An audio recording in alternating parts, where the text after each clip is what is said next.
ce-mi scris te-am blocat peste tot și mi-e bine așa. Încă încerc să te nec în pahare de vin, să te pot uita. Și n-am să recunosc cu voce tare că mi-e dor de noi. Orice piesă aud mă duce înapoi. În mașina ta știu e prea târziu deja, dar gândurile mele vorbesc doar despre tine și se întreabă dacă nu mai vii. De ce nu pot să pleci din gândurile mele, iar se întorc împotriva mea. Nu mai scap de amintirea ta. De ce nu pleci? De ce nu pleci? Din gândurile mele, gândurile mele.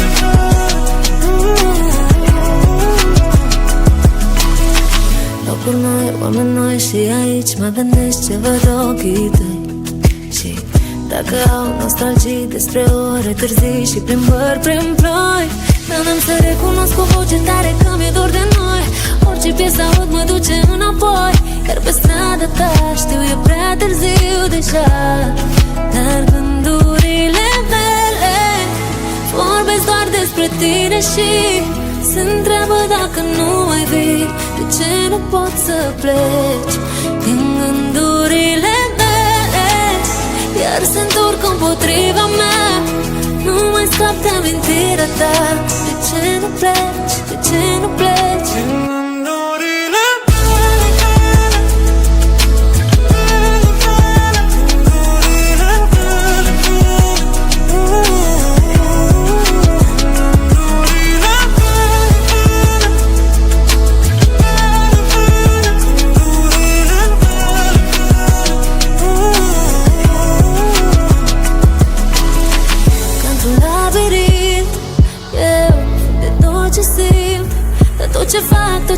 tot ce fac e să mă mir. Cum să ies de aici, să uit că existi și să n-aud tot ce-mi zici. Dar gândurile mele vorbesc doar despre tine și se întreabă dacă tot nu vii. De ce nu pot să pleci din gândurile mele, iar se întorc împotriva mea. Nu mai scap de amintirea ta. De ce nu pleci? De ce nu pleci?